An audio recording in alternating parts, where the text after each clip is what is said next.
শারদীয় দুর্গাপূজা বিজয় দশমী ২ অক্টোবর রোজ বৃহস্পতিবার সকাল ১১টায় এই পটুয়াখালীর দশমিনা উপজেলার দশমিনা সদর ইউনিয়নের লক্ষ্মীপুর ঐতিহ্যবাহী নিবারণ কবিরাজ বাড়ির দিঘিতে নৌকাবাইজ প্রতিযোগিতা অনুষ্ঠিত হবে। প্রতি বছর না এবছরও নিবারণ কবিরাজ বাড়ি সর্বজনীন পূজা মন্দিরের উদ্যোগে নৌকাবাইজ প্রতিযোগিতার আয়োজন করা হয়েছে।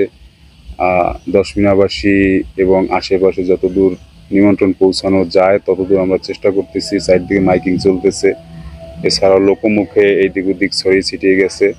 নৌকা এবং অন্যান্য মাঝি মাল্লারা চারদিক থেকে যোগাযোগ করতেছে। আশা করি প্রতি বছর না এবছর ভালো সারাই পাবো।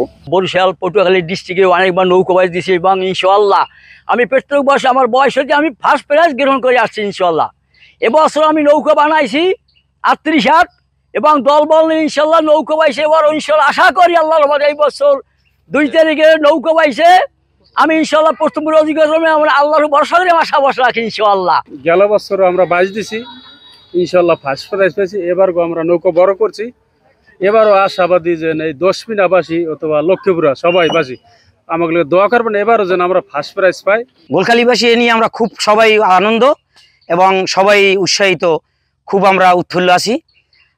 সবাই মিলে এটার প্রতিযোগিতায় আমরা বিজয় হব ইনশাআল্লাহ। এবছর একটা নৌকা তৈরি হতেছে, একটা আগে প্রাইজ দেওয়া ফার্স্ট প্রাইজ পাইছে, এখন দ্বিতীয়টা নৌকা 40 হাত তৈরি করতে আছে। দেখে নৌকা অনেক বড়, আমরা এলাকার মানুষ সবাই আনন্দিত, এলাকায় অনেক জনগণ আছে, লক্ষ্মীপুরবাসী সবাই দোয়া করবেন। নৌকাবাইজ প্রতিযোগিতার বিষয়ে কথা বলেছিলাম এখানকার ভারপ্রাপ্ত কর্মকর্তা ওসি আব্দুল আলিমের সঙ্গে। তিনি জানিয়েছেন নৌকাবাইজ প্রতিযোগিতা নারী পুরুষ উভয় মিলে যেন উপভোগ করতে পারে সে বিষয়ে প্রশাসন সজাগ দৃষ্টি রাখবেন এবং নিরাপত্তা বেষ্টনী তৈরি করবেন বলে জানিয়েছেন। পটুয়াখালীর দশমিনা থেকে হাসান মোল্লা, মানব কণ্ঠ।